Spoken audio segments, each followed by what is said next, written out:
So the AKT 200-part question normally ran out of one of the Pearson View stations, and its single best answer. Three main areas: clinical knowledge, organisation, and medical statistics. So 80% of them will be clinical knowledge, and then 10% statistics, 10% organisation. Statistics-wise, got that one covered. The 5 videos that I've done for you is based on the exams, the presentation that I've given multiple times now to GP registrars, all in a playlist. Watch those, that's your revision done. Do some questions from it, revisit the videos if you need to. Organisation, get your Oxford Handbook of General Practice and read, I'll have to double check, about the first 7 chapters of the Oxford Handbook. These go through the nitty-gritty of all the contracts, what GP looks like, and all the stuff that you just don't cover otherwise. Emedica give a really good tick list, and again, I'll put a link down below, of common things that happen and what they call high yield topics, i.e. they can't guarantee there'll be an exam, but you know what, there's a really good chance they will be, so make sure you know them inside out. So Emedica, I've mentioned a couple of times already, is a private company that runs multiple revision techniques or revision courses for certain parts of the exams. Pre-COVID, they did a face-to-face course and gave you a booklet, and it was all very nice. And I went to that. It cost a couple of £100, I believe, and it was fantastic, just to keep you in the right mental mindset of what you're doing and where you're going from that point. Other ones to look at is Aurora and Aurora Education.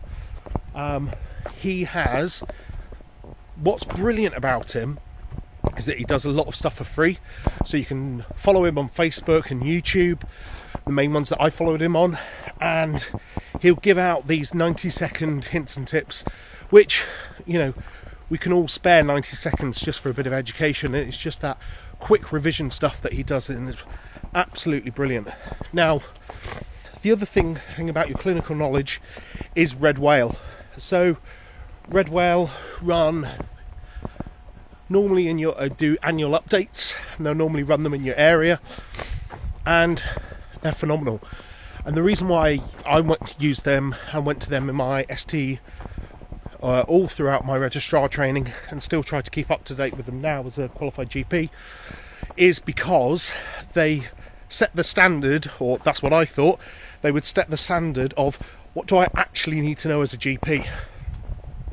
Because as with anything in medicine, you can find yourself down some really, really deep rabbit holes, and yeah, it's just, you just don't want, you need to stop yourself from that point. So have a look at that. In terms of question banks, again, it depends how deep your pockets are. Frustratingly, there aren't many free question banks out there, and really you need to put your hands in your pocket. On examination, past medicine, some really good ones, and I'll dig out some more that I've had a look at.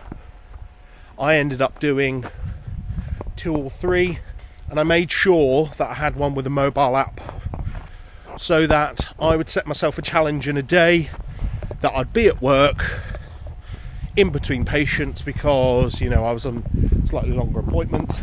I'd make sure I do a handful of questions.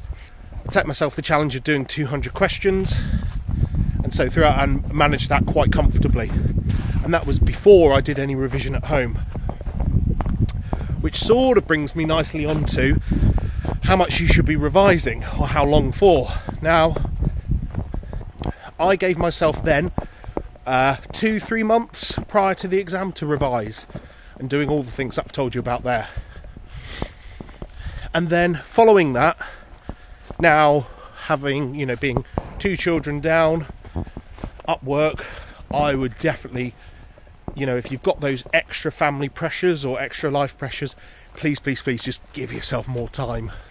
Another good yardstick to see how much time you need, that my trainer actually told me at the time, was how you got on your initial SJT, so your entrance exam into into primary care to do your general practice training.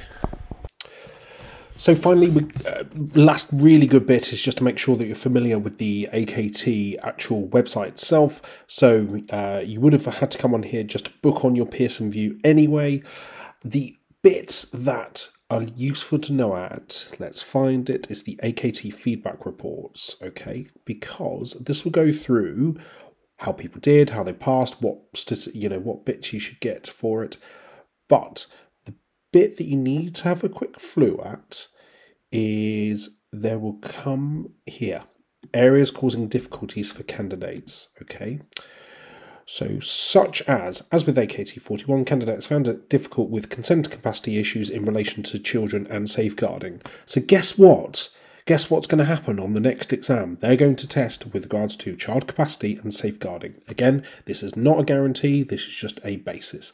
Finally, shameless plug, just have a look at my YouTube channel as well, wider. What I've tried to do is a lot of this, as I said, you've got the stats videos here. I've put some quiz questions on there as well. And I'm going to start to add more and more videos that will help you out with the AKT as well. Okay. Have a look at some of the playlists, because I try and just pull everything together in terms of education and also, the medical statistics, just to make it easier for you to navigate. Okay. Well, I've been Dr. Dave Hindmarsh with GP Templates. Please like and share and subscribe to this channel. Hope you found this video useful, and I will see you soon.